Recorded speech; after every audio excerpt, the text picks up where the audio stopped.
Magandang araw po sa inyo.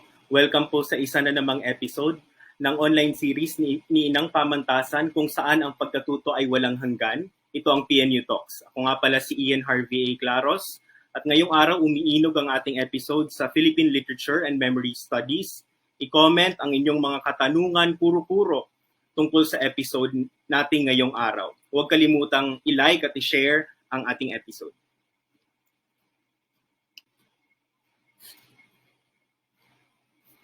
In this lecture, I would like to begin by staging two foreign texts, one which is an excerpt of a famous Latin American novel, and the other are key German words for memory, both of which open the possibility to negotiate memory as a Philippine undertaking. With ink brush, he marked everything with its name, table, chair, clock, door, wall, bed, pan, little by little studying the infinite possibilities of a loss of memory. He realized that the day might come when things would be recognized by their inscriptions, but that no one would remember their use. Then he was an exemplary proof of the way in which inhabitants of Macondo were prepared to fight against loss of memory. This is the cow. She must be milked every morning so that she will produce milk. And the milk must be boiled in order to be mixed with coffee to make coffee and milk. Thus they went on, living in a reality that was slipping away, momentarily captured by words, but which would escape irremediably when they forget the values of the written letters. At the beginning of the road, into the swamp. At the beginning of the road into the swamp, they put up a sign and said Macondo, and the other larger one on the main street that said God exists.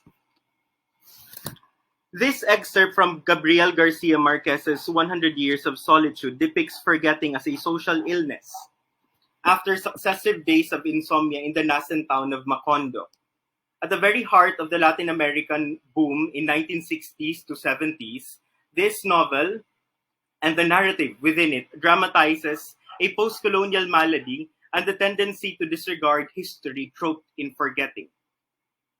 It also yields a biblical resemblance right from the bosom of Genesis when Adam was given the taxonomic duty in the Garden of Eden, which in essence is the very birth of language. As such, this scene in the Marquez novel instantiates an intimacy between language and memory. Compounded with fear of forgetting itself, Aureliano urged Jose Arcadio Buendia to seek the succor of language by endowing objects with names and functions, everything necessary in their daily transaction. Despite writing having its own limitations, language functioned as an antidote against forgetting.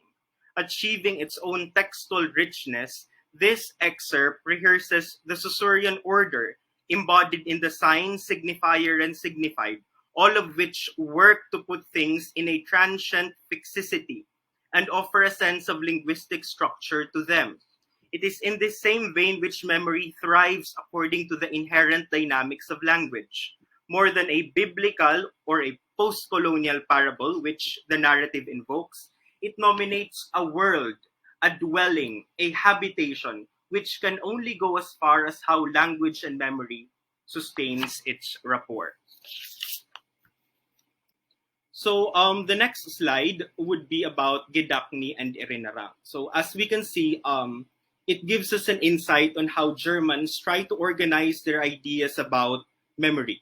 So for them, they try to categorize it as first one is personal, one which is close to you, and the other one which is institutional, possibly government sanctioned by the academe. So this is how they try to perhaps negotiate and identify their kinds of memory. So when I looked at this, it actually makes me question and realize, or even interrogate, how about the Philippines? How do we try to remember our things based on our articulation of memory in our language? Okay, so to possibly answer this question, I propose this method of genealogy, wherein we try to locate ruptures, continuities, and dispersions when we talk about the subject of memory. Okay, so in this way, it's also a method in which we engage and resist with the Western constructions of memory studies. Okay, so the first one, perhaps one of the earliest conceptions of memory, would come from Socrates. He mentions there, alongside all the excellent qualities of self-control, justice, courage, cleverness, memory, nobility, and so on and so forth. Memory is placed one of these excellent qualities, which gives us an idea that there is a primacy, or that the classical tradition puts premium to memory. Okay, and of course, much of the post-Maurice Holbach's collective memory studies was really shaped by the Holocaust, or the Shoah. No, primarily because it initiated debates, right, which ushered in questions on ethics, such as why would a modern period, and we try to remember a modern era, which is able to give birth to such monstrosity. Okay, so these questions are necessary, and memory is a strong medium, or rather a lens, to understand this complex situation. And of course, over time, the Holocaust has been a floating signifier of global trauma, meaning other countries would actually use the word Holocaust to describe a certain moral catastrophe that happened in their place, a political violence, which includes numerous costs of life. Okay, so but then using Holocaust, disseminating Holocaust in a global scale as a signifier of trauma breeds its own limits. Again, through this, it invites me to think, what about the Philippines? How would we do things our way? How would we interact, or how would we produce memory, not only as a third world outpost, right, but as a co-producer, really, in the world? Possibly, one of the famed quotations that's central really to memory and trauma studies would be Theodore Adorno's "To write poetry after Auschwitz is barbaric," which doesn't necessarily mean that it's the end of the poetic age, or the end of writing itself. Okay, what Theodore Adorno asks of us really is to build a sense of ethic, a kind of literary persuasion wherein one does not go into the um, self-benefiting uh, projects, rather, of creative outputs. But in here, it tells of us, it asks of us, rather, a sense of self-reflexivity, okay, to be a factor in that writing. So much so that you don't only write to express yourself, but rather to mobilize a kind of literature, a kind of poetry, which actually recognizes broad spheres of complicity and interconnectedness, and an intergenerational effect of trauma. So the idea is simple as one's trauma cannot easily be one's art. Okay, in that regard. Another one would be Dominic Lacapra, who actually tries to much similar to the German orientation of memory, try to differentiate two forms of remembering. One is a truth-based claim, and another one is a radical construction. Okay, so included in a truth-based claim is historiography, and the second one for radical construction would be art, exhibit, and literature.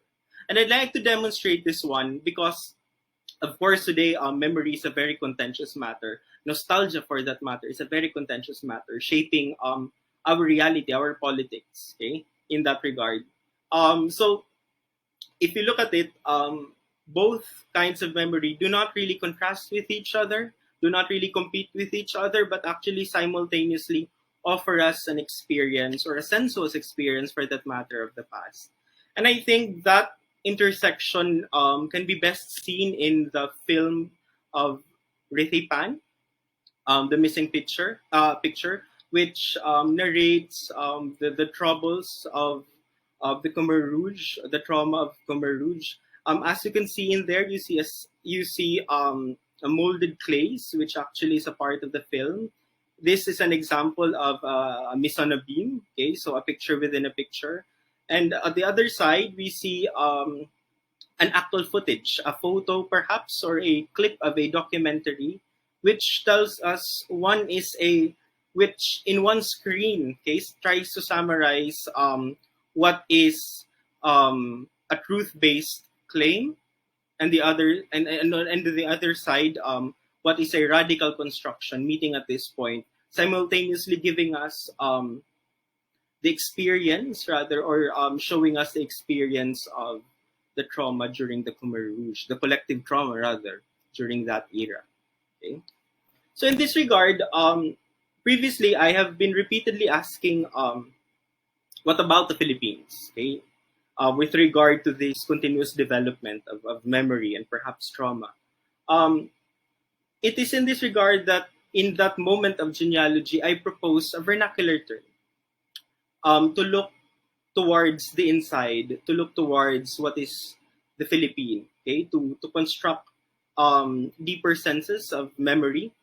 Um, and also in this pursuit, I am mindful that there are, of course, quarters within the Philippine studies who express displeasure with the use of vernacular because it relegates their language to a second class, right?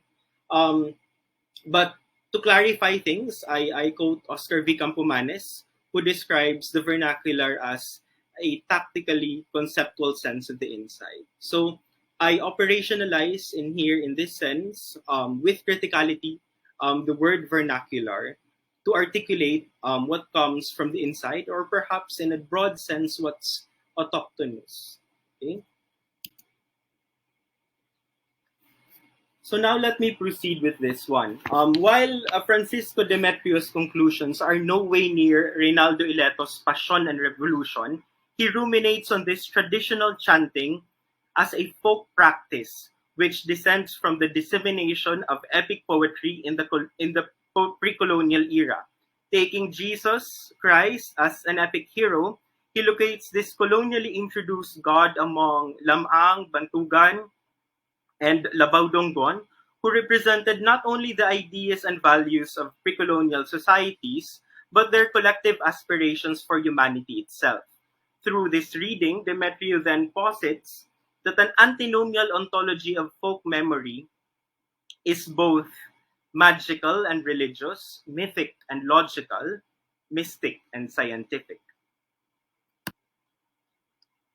Last November 13, 2021, Dr. Joyce Ariola conducted a professional lecture entitled The Prospects of Memory Studies in the Philippines, which, as it aspires to be capacious, easily sidesteps sociocultural, even the folkloric bearings of Philippine memory. Drawing heavily from Maurice Holbach's, she inscribes memory within the social practice, seamlessly relating it to mass media and journalism. However, while there were attempts to cite Jose Rizal, a Filipino cosmopolitan figure, to be Filipino enough, the epistemological footing of her intervention still holds less of what Philippine memory is, as it evades the folkloric and vernacular dimensions of memory, which is ironic to be all too modern and contemporary for a field of study which deals with the past. Virgilio Almario weighs on the same issue. He begins with a close reading of the famous Tagalog aphorism, ang hindi lumingon sa pinanggalingan, di makararating sa paroroonan. Almario transforms the proverb into a nativist methodological axiom for Philippine scholarship by proposing a quote-unquote wastong paglingon and tinging Filipino. He strongly rather cautions that research production must carefully examine conclusions which are aligned to the nature of our cultural history. To do this, one must embark into a memory that distances from the colonial tradition and our collective miseducation. According to him, such rigor can tease out the native wisdom of our archipelago. Risil Mojares investigates the word buot and gahum from lexicographic entries of Mateo Sanchez and Juan de la Encarnacion. He conceives that these words indicate the nativity of power and consciousness in the Visayan sense. As a method, Mojares recommends that these words can be contextualized in larger units of discourse, such as living speech and material and social contexts. He further pleaded before Filipino scholars and historians to reinvent scholarship by excavating ideological artifacts by using them as heuristic devices and organizing tools in the formulation of national discourse. In doing so, Mojares demonstrates how buot and gahum are embodied by the scholarship of Pedro Paterno and Isabelo de los Reyes, both of whom are not natives of Visayas. In her recent study on the intersection of vernacular and memory, Dr. Jocelyn Martin successfully shifts the post-colonial habits of memory and trauma studies as a discipline through her masterful philology of key Filipino concepts such as tanda, agam, limot, and panahon. She examines memory through a range of colonial dictionaries to unearth its autochthonous conception, not to isolate it, but to open a possibility of co-producing an epistemology of memory that engages well with global movements. For almost a decade now, she has developed and taught a course on memory and trauma studies at the Ateneo de Manila's English department, a pivotal move in my opinion, which has helped disseminate memory and trauma as a formal discipline to aspiring Filipino scholars and artists. So, with this reflection, I'll try to perhaps begin with my province, Waray, so the Waray language, to conceive a Philippine sense of memory. In Waray, memory translates to panumdum, which is a derivative of the root word dumdum. The entry states, dumdum, memoria en la poesía bisaya suele tomarse por entendimiento.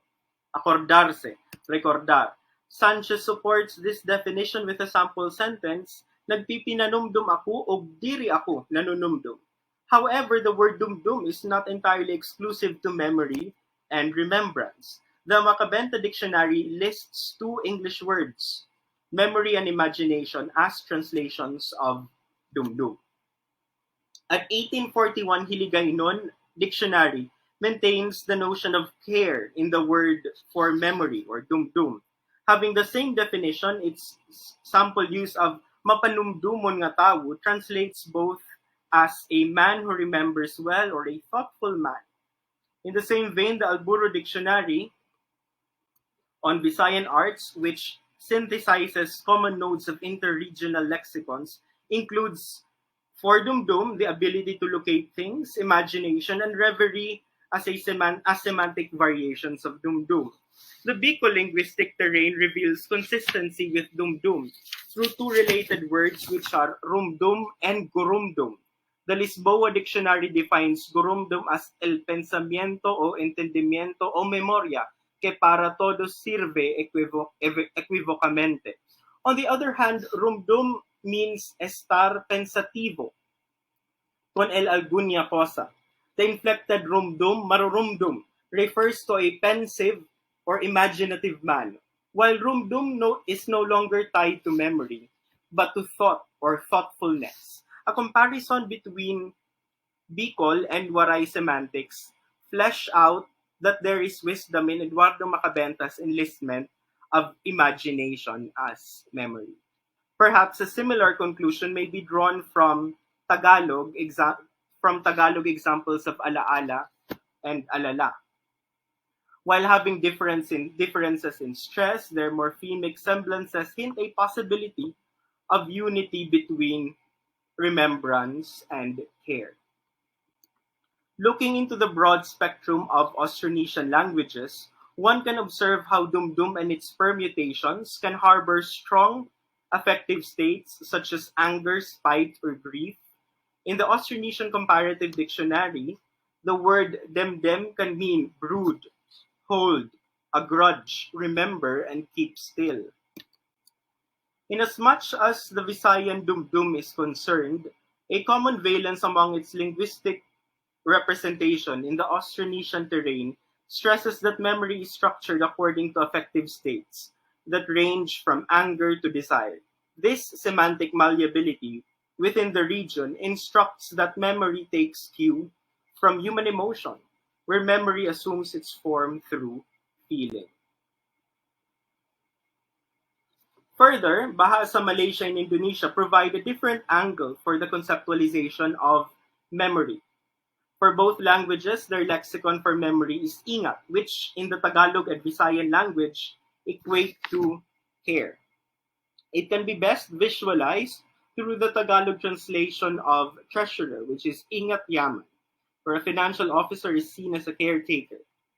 Going full circle, the semantic combination of care and memory is consistent with the waray, Cebuano, Hiligaynon, and Tagalog in their naming of memory as dumdum and alaala. Aside from dumdum, the De La Rosa Dictionary also includes the word tigaman as a vernacular term for memory, which means a sign, symbol, mark, or indication. While the dumdum internalizes the subject of a memory based on emotion, tigaman marks the subject in order to remember it as seen in the phrases tigaman sa Santa Cruz, where a symbol represents the sanctity of the cross. In the dictionary sample sentence, pabay ila kay titigamnan ko man aniya mga yakan, tigaman is expressed as a verb in a progressive state, where the speaker assures an act of remembrance as a form of marking other people's words. The sentence uses tigaman to provide a guarantee against worrying, which renders memory as a mark of preparedness, maturity, and instruction. The Macabenta Dictionary provides a possible root word for tigaman, which is tigam. It means um, a signal placed in some parts of the sea to indicate a fishing bank. Branched from tigaman, tigman acquaints us with a vernacular articulation of memory that is elicited from the islandic topography of Samar and Leyte. Thus, in the Waray sense, the act of remembrance is embedded on and conceptualized from the fishing livelihood. Tigaman tropes a discourse of memory where the vastness of the sea and away from the shores, a sign or a mark of remembrance, eventually leads one to its most fertile and abundant site. These definitions assert the representational function of memory to signify sacredness, guarantee learning, and reinforce nature's resources. Comparatively, Tagalog lexicons such as tanda, matanda, complement the Visayan tigaman, remembering as marking. Noceda and Sanlucar's definition, Noceda and Sanlucar define tanda as age, matanda, memory, pagtanda, and marking, tanda. The word matanda as an adjective denotes a sense of seniority, tempered with wisdom and reason, by virtue of an experience as seen in the sentence, Ombra que ya tiene use de razón anciano viejo. The complexity of Tagalog memory as seen in Matanda intuits an insight on the position of memory not only as a basis for rationality, but as a source of prestige. However, mark in Tanda is not simply an observable symbol or sign, as it functions more as an embodiment of time's longevity. Thus, age takes precedence in social order because one bears the mark of time, that is, memory. The Alburo Dictionary adds that tigaman or timaan may also mean commemoration, as in a ritual. This definition unearths tigaman as a pre-colonial practice of Visayans. Francisco Ignacio mentions pagtigman as a festivity, which means gathering of many. In effect, pagtigman as tigaman is a ritual of marking and articulating their faith on a collective scale.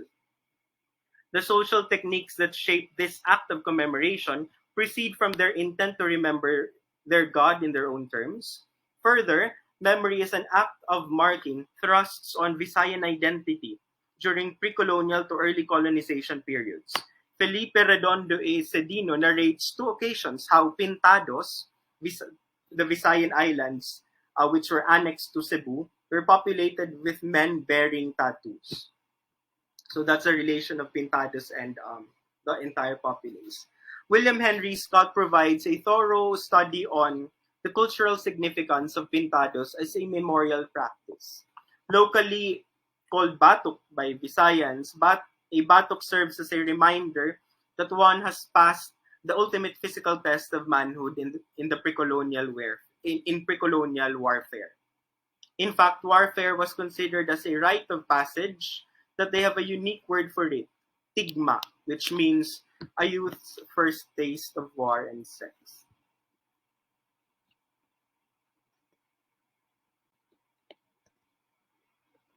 In Christian Cordero's children's book entitled Bahay Kubo, he provides new readings to the famed folk song. Citing novelist Alan de Rain, he turns the conversation by close reading the line, "Ang halaman doon ay sari-sari," which through the word doon instantly separates the persona from the Edenic and the self-sustaining Bahay Kubo. By emphasizing the word doon, the Bahay Kubo then becomes a lost place, a lost time, or a memory for that matter, through which a nameless persona hums this song as an earnest yearning.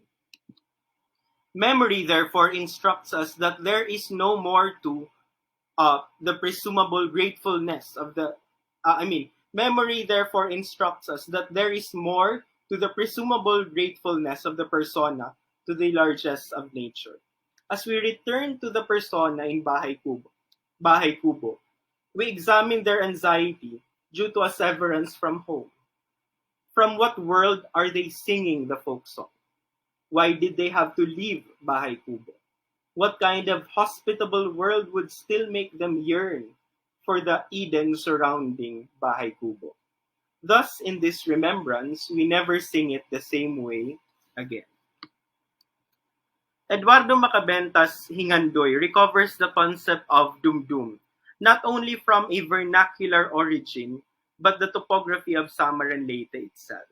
Assuming a nostalgic mood, the persona reminisces the long-gone days of his youth. Using the body as a site of memory, it imagines memory as scattered fragments, which the persona tries to put together in the process of recollection.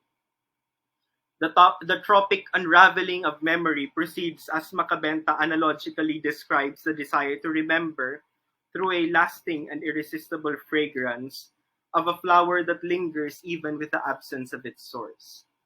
Macabenta's trope of memory figures itself according to the natural and archipelagic landscape of its provenance, where fragments of the past events are like leaves brought involuntarily by the flow of water from one body to the other. This riverine articulation of memory coincides with the orality of the Hiligaynon epic Hinilawud, which follows the rhythm of water from the river toward the sea. From this point of view, the poet provides an insight into the transformations of forgetting. Memory ventures from the insularity of its origin and proceeds to the vast body of water under control of both current and cascade. While the reality is that the leaf is nowhere to be retrieved, the water's movement assures remembrance by allowing itself to be linked by what was once intangible. Among all the Waray poets who explore memory in its many terms, Eduardo Macabenta provides the most vernacular articulation of memory by structuring it topographically. His poetic procedure can only be defined as an alchemy that binds the rhythm of water, the circulation of blood, and the figure of memory as a gathering into one of the human and non-human. Turning to Resil Mojares, says linguistic and cultural valences. Um, that intuit a dialogue with the broader spheres of memory and engages with such aesthetics. In the context of this study, language and aesthetics complement each other in such a manner that they produce a synergy. This synergy can be exhibited through the complementarity of Tagalog terms for memory and the poetics of Caicelia in Francisco Balagtas's Florante Law. A noticeable thread in the Tagalog lexicons pertaining to memory is that they vary based on frequency, intensity, and depth of remembrance. For instance, for the words agam and andam, while both refer to as an act of remembrance, they mean to thoroughly think of an idea in order to remember it. On the other hand, there is the word sagimsim, which is to remember instantly and briefly. The words gulita, gunita, gulimlim, and gulimhim emphasize repetition as a requisite to remember. However, salimsim takes an effective orientation as it sees the return of memory as a form of pain.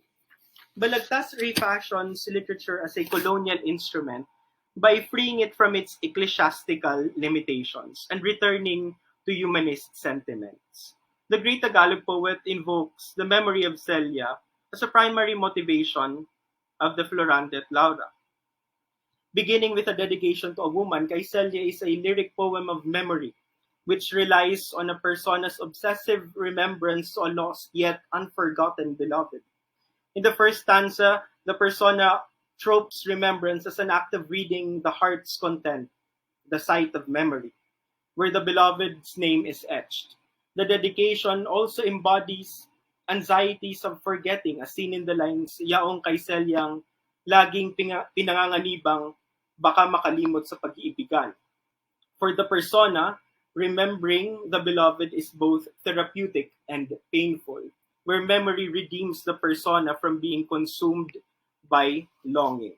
By invoking memory as pag-aliw sa dusa, a mental image of the beloved becomes a point of relief in the long juncture of amorous frustration.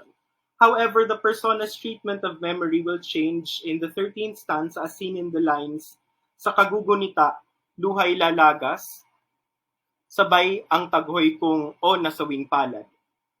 The noticeable shift of the persona's affective relationship with memory now turns